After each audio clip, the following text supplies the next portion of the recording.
Hey everybody, it's Shaman Sister Sin, and you're listening to the Meditations and More podcast brought to you by BetterHelp.com and LittleShaman.org. That's me, Little Shaman. Today I wanted to talk to you about something that is unfortunately very common with dealing with narcissists, and that is denial. Denial is a very primitive coping mechanism, and it is the main coping mechanism of pathologically narcissistic personalities. It actually shows up in the large majority of their toxic behavior in some way, even if it's difficult to see in some situations. Many people are familiar with the concept and the expression of denial. In its most familiar and basic form, denial is understood as refusing to admit or acknowledge something that's true. It usually looks something like, "Who broke this window? Oh, it wasn't me." Or, "Did you break this window?" "No, I did not."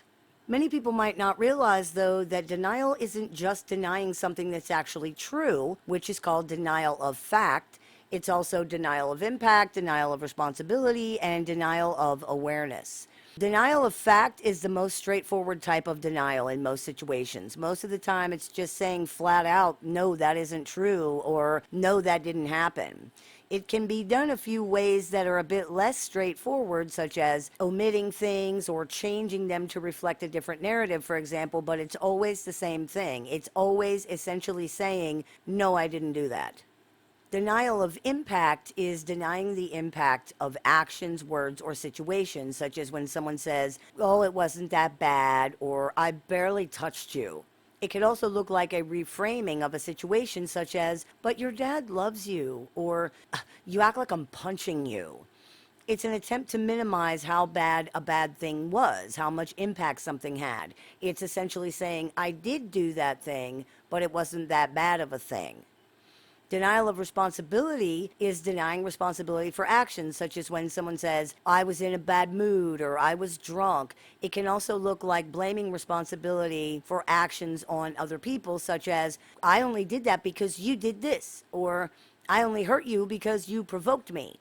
It's an attempt to distance the self from the actions and from accountability for the actions. It's essentially saying, "I did do that, but it wasn't my fault, and or I had no choice."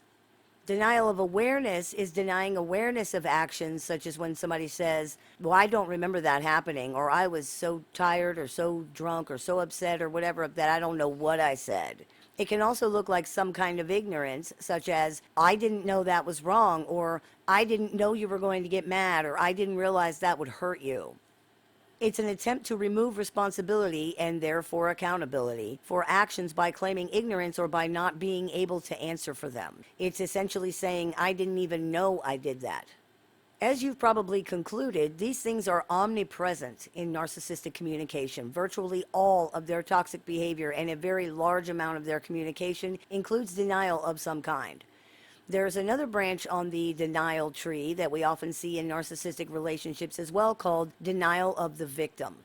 This is the denial of a person's status as a victim, which is an attempt to distance the self from the wrongness of the actions and again to avoid accountability for them by saying that the actions against that person were not wrong and often that these actions were justified because the person deserved it somehow or is otherwise not a victim. Sound familiar? This is part of a sociological concept specifically regarding techniques of neutralization, but it works very well here also. Unlike other types of denial, which are mostly focused on avoiding both the reality of the situation and accountability by denying the narcissist's own actions and own responsibility in some way, this type of denial denies the narcissist's responsibility and avoids accountability by targeting the other person and their actions.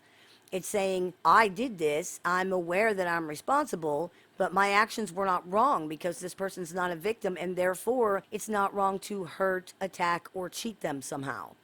This is the same mentality that is often used to justify hate crimes and violence that targets specific groups of people.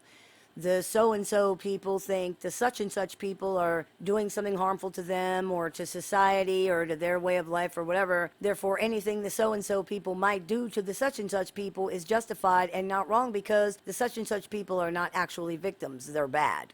Serial killers often use denial of the victim as well, claiming that their victims don't really matter because they're trash or they're harming society somehow, or that the victim specifically attempted to harm them in some way. Many times in situations where people are utilizing denial of the victim to avoid accountability for their actions, the reason the other person is not considered a victim is often because they have been painted as the perpetrator somehow. This is very common in situations that involve narcissistic people and people in general who engage in violence or other types of antisocial behavior.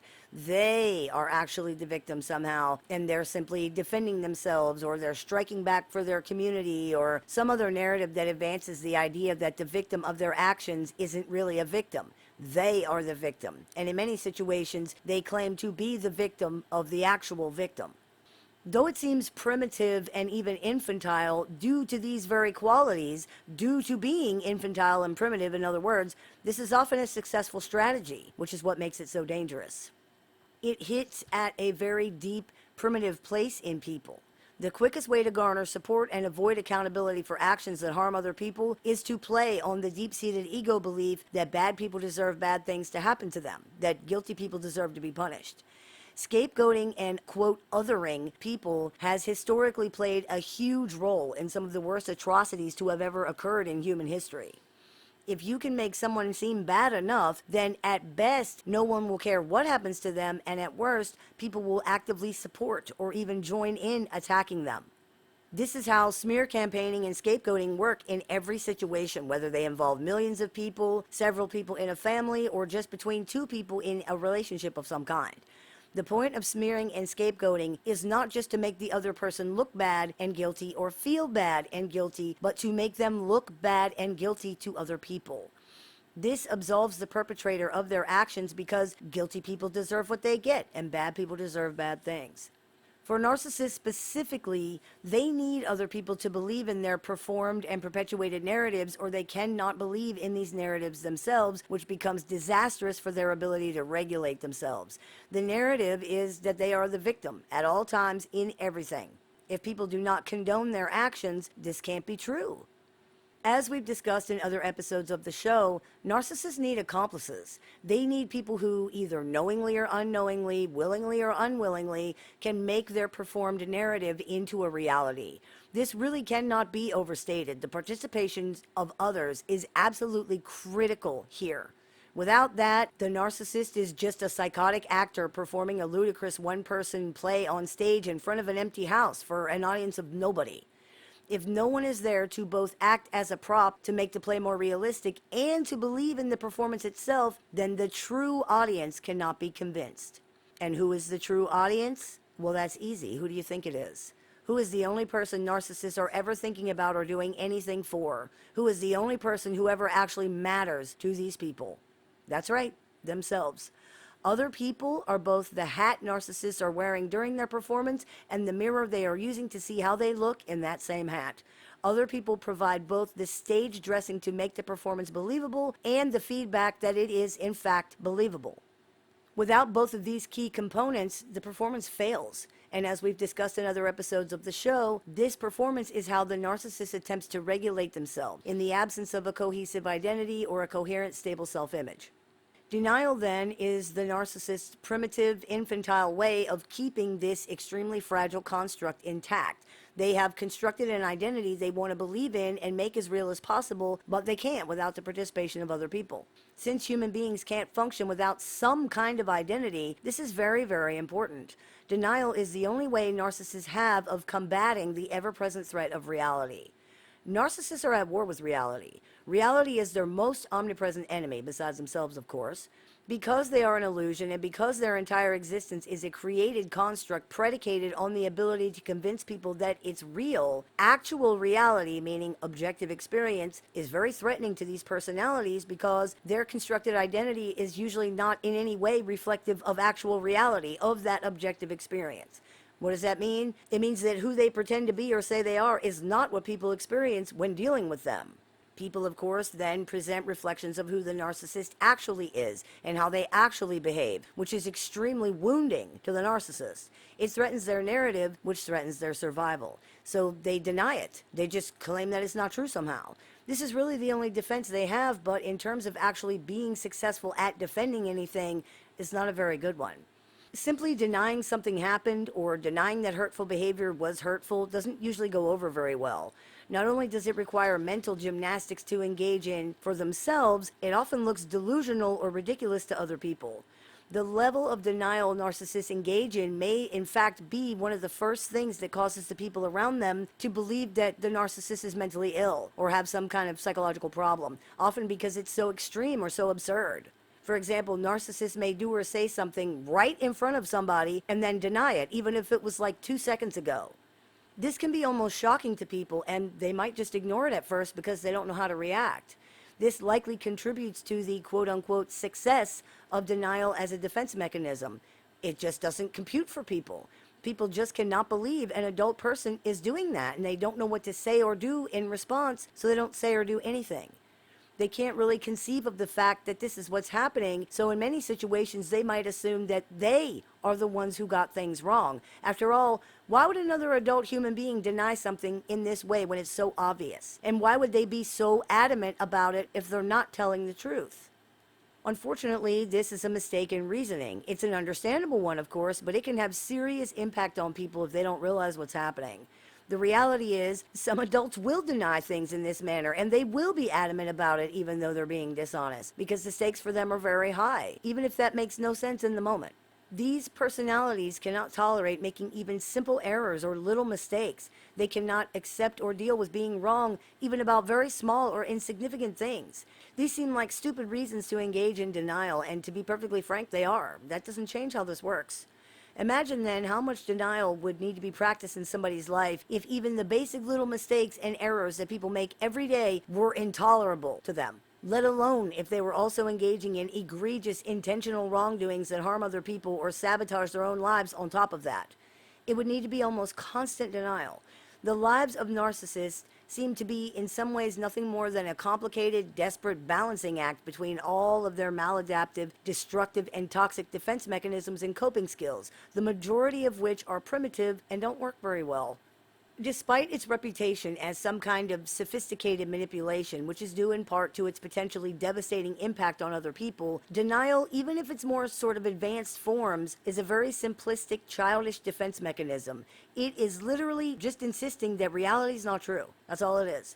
Even small children, with their limited understanding and coping abilities, are capable of living in the real world for the most part. That tells us everything we need to know about these pathological personalities in many ways. They simply cannot handle the reality, the objective experience of life or of themselves at all. Gaslighting, blame shifting, projection, deflection, shame dumping, stonewalling, raging, the silent treatment, devaluation, discarding, and virtually every other behavior these personalities are notorious for are all expressions of denial in one way or another. Complicating the situation even further is the fact that they really do have psychological and emotional problems. Their perception really is affected, so their objective experience of events often legitimately will be different than that of other people as well. This makes it difficult to tell when they're lying and when they are genuinely wrong or mistaken. The truth is, though, it doesn't really matter. People sometimes think it does matter because they believe this means something in a moral or ethical sense, and perhaps it does, but in a practical sense, it doesn't matter at all. It changes nothing. In a normal situation, if someone is wrong or they're mistaken, they can be corrected and the situation can be resolved and or avoided, right, in the future. This does not happen with narcissists, and to believe it can is once again a mistake in reasoning. For these personalities, being caught being genuinely wrong or mistaken is likely worse than being caught lying. For narcissists, the world is a confusing, threatening, and dangerous place where they don't know many things and are therefore unable to competently protect themselves. Being wrong about anything is not just the absolute pinnacle of humiliation and shame, it's a reminder that they can't protect themselves, that they don't know things, and therefore it must be avoided at all costs. Mark Twain once said that it's easier to fool people than it is to convince them that they've been fooled. This is especially true for narcissistic personalities who feel the shame of being duped far more acutely than other people. The shame for narcissists in this context comes with fear. Fear that they don't really understand what's going on. Fear that they can't really navigate the world or the other people in it. Fear that they can't really see the dangers and are therefore vulnerable. Fear that they can't really protect themselves. Fear that people are going to find out how truly inept and incompetent they are. This shame and fear provoke rage. When reality punctures their narrative, which really does happen constantly, this is the rage that you so often see. They feel that they've been tricked, lied to, manipulated. Trying to make them understand that they either did before or do now believe things that are not true makes no difference. For narcissists, it's very simple. That which one believes is fact. That which one does not believe is not fact. If objective experience does not support the narcissist's beliefs, it will automatically be interpreted in order to do so. There is a legitimately delusional aspect to this that is not spoken about enough. Many of these personalities are walking around in a mild chronic psychotic state all the time, and they can be pushed into a more acutely psychotic state at the onset of what is arguably very little stress. The stress of something as simple as making a decision about what to have for dinner can bring on paranoia, ideas of reference, thought intrusion, thought blocking, and other examples of disorganized thinking. As an aside, this is likely one of the reasons narcissists may be misdiagnosed with things that can include psychosis, such as schizophrenic and bipolar disorders. The clinician or the therapist might not recognize what they actually are looking at. They might not recognize it as pathological narcissism, in other words. Many don't, unfortunately. But they can see the paranoia and the delusion and the disorganized thinking. They can see some measure of the overall difficulty with thinking and perception and processing and just with life in general that this person is having. So they diagnose them with something that is a severe mental illness. That is significant because these diagnoses, even when they're incorrect, still reflect the level of cognitive, perceptual, and emotional difficulty these personalities generally are having. And this makes sense. As we stated so many times in episodes of the show, these people are an illusion. They have a non-integrated identity and must, quote, perform a false self, a pseudo-integrated identity in order to receive the feedback reflections from other people that they require for self-regulation purposes. In a very real way, they don't exist. Denial of all the things that threaten this precarious existence is more than necessary. It's absolutely imperative for survival. A person who cannot regulate themselves in the way that we're talking about is headed for catastrophic collapse, which is very often literally life-threatening. Unfortunately, this means the survival of pathologically narcissistic personalities is essentially predicated on lies, denial, and manipulation. This results in their relationships with other people being unstable at best. That's a problem because narcissists are genuinely dependent on these relationships. The people on the other side of the relationship don't necessarily matter in and of themselves, but the relationship itself and how the narcissist is perceived in that relationship does matter a lot. The other person or people involved in relationship with narcissists are literally a mirror in which the narcissist gazes into to see who they are. This is why they never see you. When you look into a mirror, you don't see the mirror. You see yourself reflected back to you. This is a big part of what supply is for narcissists, and it's why many people who think of themselves as, quote, good supply or grade A supply find out that they're mistaken. As soon as you have seen the narcissist make one mistake, be wrong about anything, as soon as you have seen that they're anything less than perfect, you're no longer grade A supply, period. This is not about the other person and how great they are. It has never been about that, and it never will be. It is only, ever, and always about the narcissist. Narcissists choose people based on utility, not identity. In other words, who somebody is as a person does not matter at all. In many ways, it could be anybody who had the same status, attributes, or whatever other attractive quality.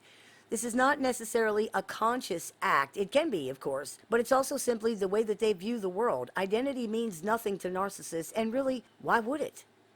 This is something that many people have trouble understanding, but it's the truth, and the better we can recognize that, the easier understanding these personalities becomes. This is not about anybody else, ever. No matter what they say, no matter how it looks, it is not about anybody else ever.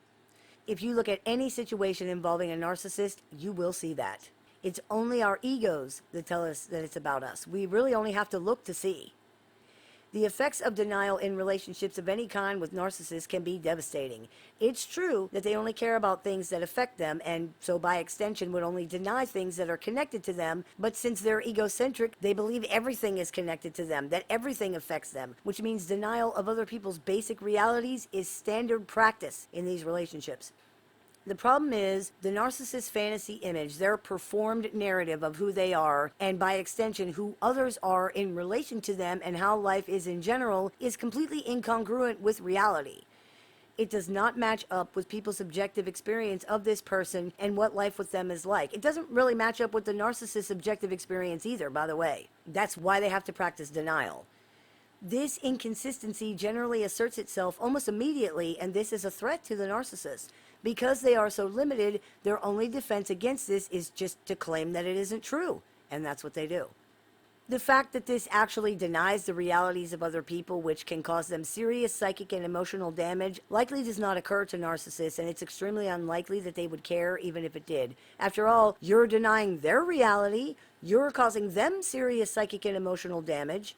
Their narrative of reality doesn't match up with actuality, so the damage they're sustaining isn't your fault in any way, nor is it even reasonable to get upset about it at all, but that doesn't occur to them either, and again, it wouldn't matter if it did. Remember, this is about them only, always, and ever.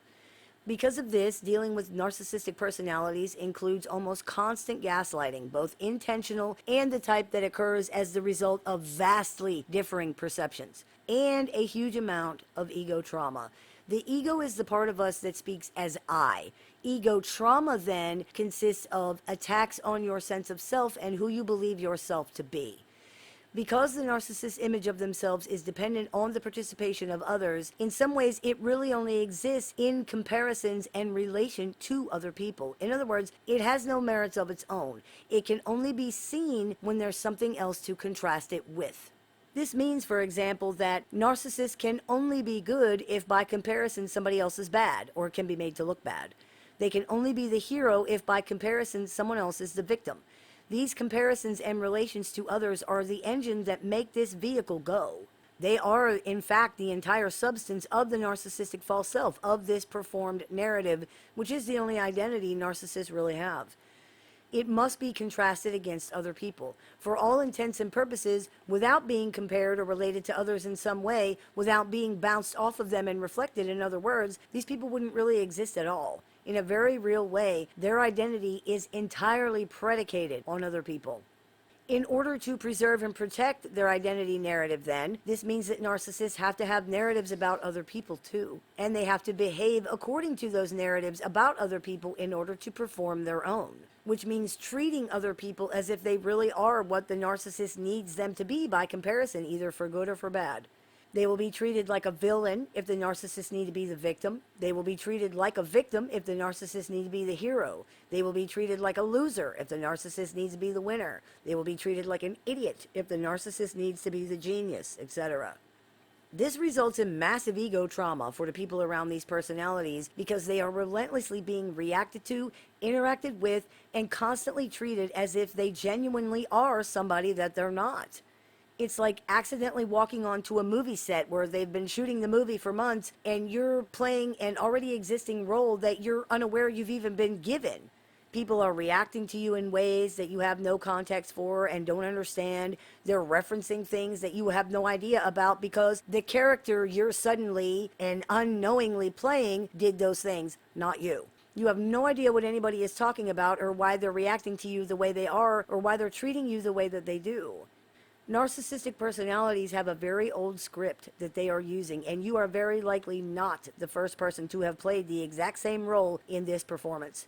The people playing the roles might change, but the roles themselves never change at all because the performed identity of the narcissist is always the same, and so is the story that they use to get it over. It's like watching a Shakespearean play. The story is always the same, the roles are always the same, only the actors are different. This is why people can go from being a villain to a savior or a winner to a loser and vice versa. The roles are always the same, and who plays them does not matter.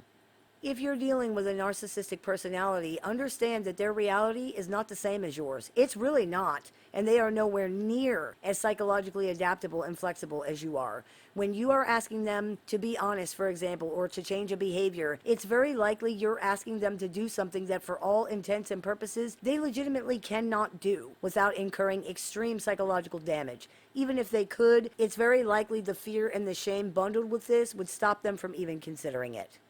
This is one of the biggest reasons prognosis for pathological narcissism is so poor.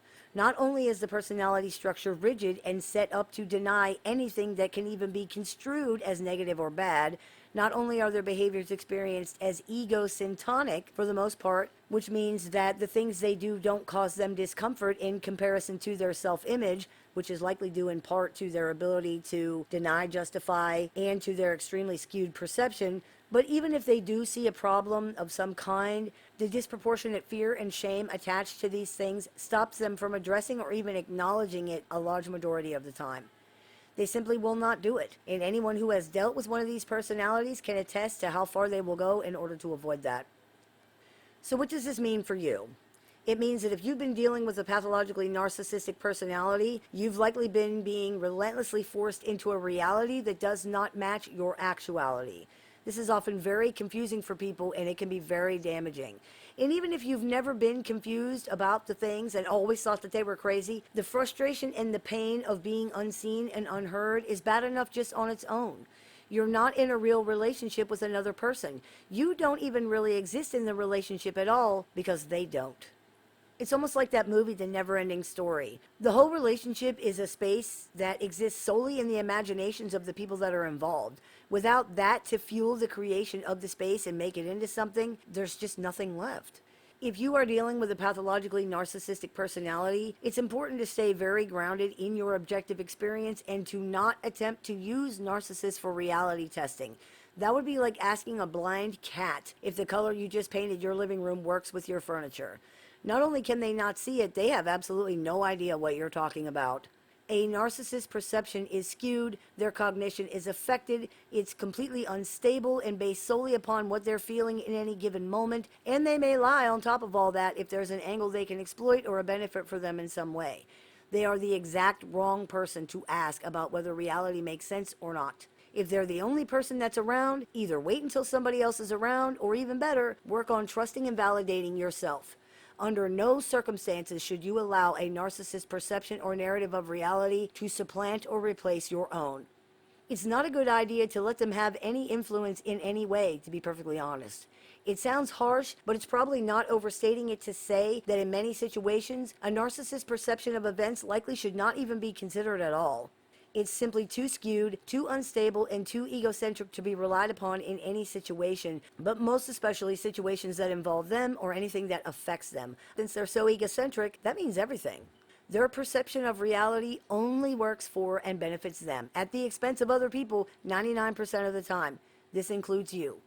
We don't use the words never or always on this channel very often because most things really should not be spoken about in absolute terms, but narcissistic personalities are never safe enough to have a level of influence over anything so important, ever. Their understanding of the world does not include consideration or even awareness of the rights, feelings, experiences, perceptions, or even the actual reality of other people as people. If it has not been made clear by now, let's make it clear. Pathologically narcissistic people are not living in the same reality as other people. They are not reliable narrators of anything due to their perception problems, their slavish dedication to their own interests, and their flexible relationship with the truth. Their only weapon against reality and the constant extreme threat that reality represents to their narrative is denial. This results in the relentless denial of the realities, perception, and experiences of other people because nobody else's experience of the narcissist matches up with the narcissist's identity narrative of themselves. Though this is a primitive, even infantile defense mechanism, it can result in serious damage to people who are subjected to it, especially children. The best way to combat this is to understand what's going on and why it's happening. The fact is, denial has no effect on reality. Reality doesn't care whether you believe in it or not. Things still are whatever they are. A narcissist's identity narrative doesn't change who they really are, or are not, as the case may be. Their identity narrative of you doesn't change who you are either. It's up to you to make sure your own self-image doesn't become polluted with their garbage opinions. Nobody should ever have the ability to tell you what to think of you. Stay grounded, don't internalize foolishness, and learn to validate yourself. When you truly accept yourself for who you are, when you really know who you are and who you are not, it makes it much easier to view these opinions for what they really are. The desperate attempt of a very limited, arrested personality to live in a literal fantasy world where they are not as limited by pretending everyone else is more limited than they are. It's ridiculous bullshit, in other words, and it doesn't deserve your validation. I hope that clears a few things up for you. As always, I look forward to your comments, questions, and suggestions, so please keep those coming. I take appointments online, over the phone, via text, via messenger, via email, and through Skype worldwide. So if you're interested in speaking with me one-on-one, you can visit littleshaman.org to do that. I teach workshops, clinics, and seminars, so if you're interested in seeing what we're running this month, you can visit littleshaman.org to do that. And if you would like to join our support group with access to exclusive content and weekly support meetings, you can visit littleshaman.org to do that. We've opened up subscriptions on the channel, so if you're interested in seeing what the perks for that are, you can use the link down below in the description of this video. You've been listening to the Meditations and More podcast, brought to you by BetterHelp.com and LittleShaman.org. That's me, Little Shaman. May the Great Spirit bless you. Have a beautiful day.